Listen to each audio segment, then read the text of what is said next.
welcome to this presentation on gender equity approached differently. I am really seeing the need for this information. I want to get it out there to more people. I am Sarah Poet. I have a lot of experience in leadership and organizations, and I'm also a visionary, and I have been navigating this road of looking at gender issues through a masculine feminine perspective, which is a very different perspective. I have a TEDx on that topic you can find at sarahpoet.com. And today I want to provide a vlog series that is going to really help organizations. And so I really welcome you if you find this information. If it stands out to you, who I am talking to here is leadership teams, HR professionals who are looking for something different. There's so much going on in the gender sphere right now at work, and people are scratching their heads. And what I'm about to tell you is a very different approach that can really neutralize a lot of conflict and bring us through more united, more effective in the workplace. So this is really for innovators. I am not for everyone. I'm very used to not being for everyone. And, the people that get it, get it. And so, stay curious. And if this sparks something in you, I really encourage you to stick with it, share the information.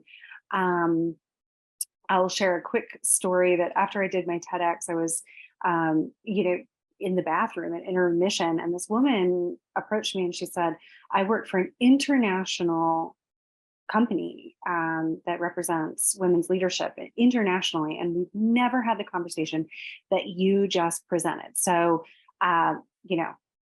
she said, this is the most needed thing. This is what we're not talking about. Now, that was a few years ago. I think we're more ready for this information now. So if you are on a professional development team and you're looking for speakers, or you are in an HR firm, or you are in a company where you need to address something that is uncomfortable, you need help with what the heck is going on here, or with repeat occurrences or something like that, or it seems to be about gender, somebody's saying it's about gender, but really you're what is the deeper conversation?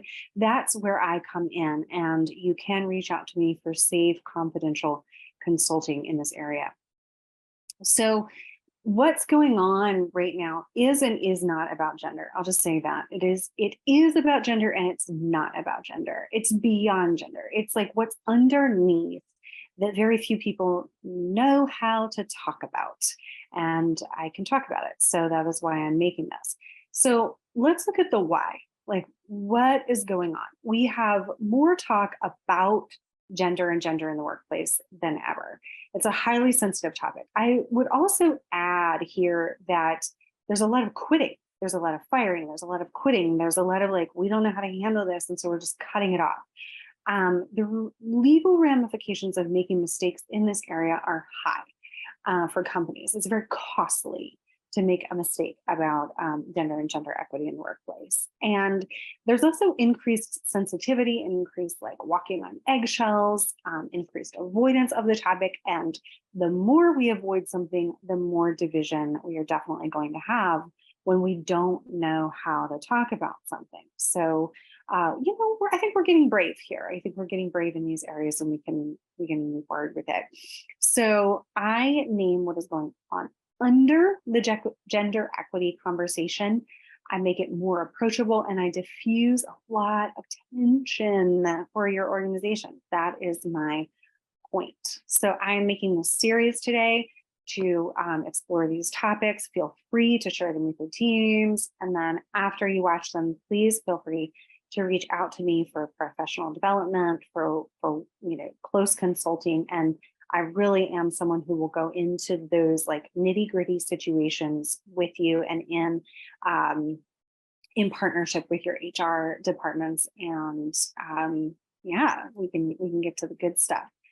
So gender equity as a topic and in the workplace makes a lot of gender assumptions. Okay, so I think we kind of have to go meta here, metacognitive here, and say, what are the social assumptions that we're making about gender? I'm not going to go deep into that here, but that's for you to ask yourself. What are the social assumptions that we're making about gender? And, are we talking about men? Are we talking about women? Are we talking about like non-binary? And do we even have to talk about gender? Like, that's the point. So what happens in you if I say masculine and feminine? All right, let's check in with yourself, because here we have a lot of social perceptions, personal experiences, definitions, and you might think, okay, masculine, football player, person in charge. Some people might have a trauma response to either feminine or masculine. A lot of women associate masculine with power, and a lot of people associate feminine with weakness. I mean, honestly, we associate masculine with man and feminine with woman, right? So this is where we have to begin to question our assumptions. What assumptions are we making about what these words mean, about what gender means? And here, from this point, I'm going to take you away from the gender conversation and into the masculine feminine realm, which is like exploratory, right? So here is how I want us to kind of grok or consider or look at masculine, feminine archetypes. And when I use that word, I am talking about like no one person is an archetype, right? We all have these archetypes in us. They can come across as like the way we feel, the way we behave. Sometimes I use the word energy, right? It's like a characteristic, okay? And we all have all of these kind of archetypes within us. So here I'm outlining 4, and I'm putting it in this T chart for us to conceptualize it, okay? I also think I did this in the TEDx as well. So we have healthy archetypal masculine, like, oh, there's a masculine that we need, right? That's we don't just want masculinity to go away. We want healthy masculinity. So like, what is that, right? And then there's a healthy archetypal feminine. Then I really like to contrast that with the unhealthy or unconscious masculine and the unhealthy or unconscious feminine. So here, we see equity. We see equity on the screen right now. It's like, oh, okay, Sarah's outlining, 2 of each, and I can get more detailed than this, but for the purpose of this, this is good. And so, oh, there's equity here represented. I also want to say we all have these 4. We all have feminine and masculine. We all have light and shadow, good and bad, and light and dark, and all of that, right? So just because I identify as a woman doesn't mean that I have all feminine archetypes, okay? I have feminine, I have masculine, I need both. I need both for work, I need both for living, for parenting, for being in a relationship. It's all good, okay? Not all conscious, but all good in the balance. So here I filled this in a little bit. So let's pause and take this in, okay? All right, so let's take this one at a time in order. So if we're talking about healthy and like archetypal masculine, assertiveness, being driven, logical, the masculine often has a very focused vision, like they have a place that they're going to, and they're going, like they're taking action toward that place. Very decisive, very mission and purpose driven, and considerate of like everyone that this masculine is responsible for, right? Like in its like provision. So you might start to say like, well, wait a second, Sarah, I identify as a woman, and I'm assertive and I'm driven and I'm logical and I'm decisive, and that's like exactly the point, right? We are all of these things. Like we are all taking from all of these categories, if you will. And so yes, I identify as a woman, and yes, I need these things in my life. That's exactly the point. That's why we're talking about archetypes and not gender, okay? So feminine, that's healthy and archetypal, emotional consideration, caretaking, nurturing. Wisdom is derived from a full spectrum vision as kind of opposed to that very focused vision. Relational, communal. So the feminine is like wide in its vision and consideration. There's a lot more flow in how the feminine moves, energetically and behaviorally, and just like softer, right?